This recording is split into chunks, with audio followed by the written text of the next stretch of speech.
ఏమైందమ్మా? అంగడి పోయి ఉత్తగనే మర్రొచ్చినవు ఎందుకు? ఏమైంది చెప్పమ్మా?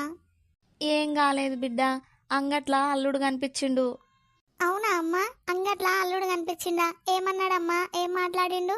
నా గురించి అడిగిండా? నన్ను అడిగిండా అమ్మా? అల్లుడు కనిపించిండు గాని మాట్లాడలేదు బిడ్డ. ఏందమ్మా? అంగట్లా అల్లుడు కనిపించిండు గాని మాట్లాడలేదా? మాట్లాడకుండానే పోయిండా? ఎందుకమ్మా? నిన్ను చూడలేదా? లేకపోతే చూసి కూడా మాట్లాడలేదా? అల్లుడు నన్ను చూడలేదు బిడ్డ. నేను ఇంట్లకు సామాన్లు కూడా కొందామని ఆ దుకాణం కాడ నిలబడ్డా. ఇక అల్లుడు బండి మీద పోతుండు. నేను 2 సార్లు పిలిచినా గానీ ఆయనకు వినిపించలేదు. ఇక వెళ్ళిపోయిండు. అందుకే మాట్లాడలేదు. ఆహా, బండి మీద పోతున్నాడు. బండి మీద ఎటు పోతుండో ఏమో మరి.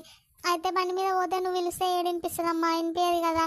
మరి ఆయన పిలిస్తే వినిపించినప్పుడు మాట్లాడలేదని నువ్వు సామాన్లు తేకుండా వస్తావా అమ్మ? ఎందుకు తేలే సామాన్లు? గంత దూరం పోయి ఉత్తగానే ఎందుకు మరి వచ్చినావు మరి నువ్వు? అల్లుడు పిలిస్తే పలకలేదనో లేకపోతే అల్లుడు మాట్లాడలేదనో సామాన్లు తేకుండా రాలేదు బిడ్డ. నాకు మనసంతా బాధ అనిపించింది. అల్లుడు బండి మీద ఒక్కడు పోతే ఏం కాకపోగాని అల్లుడు బండి మీద ఎవరినో ఎక్కించుకొని పోతుండు. ఆమె అటోకాలు ఇటోకాలు వేసి కూర్చుంది. ఇక అల్లుడు పోతుండు. అట్లా చూసేసరికి నాకు మనసంతా బాధ అనిపించింది బిడ్డ. ఏంది అని అర్థం కాలేదు. ఇక అట్లనే మర్రొచ్చిన. ఏందమ్మా? అల్లుడు బండి మీద ఎవరినో ఎక్కించుకొని పోతున్నాడు. ఆమె అటోకాలు ఇటోకాలు వేసి కూర్చున్నది. నువ్వు కరెక్ట్గానే చూసినావా అమ్మ? మరి అల్లుడేనా?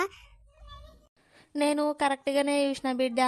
నేను చూసిన అల్లుడే. నేను 2 సార్లు పిలిచినా కానీ ఆయనకు వినిపించలేదు. పోయిండు బండి మీద. నాకు తెలియదా?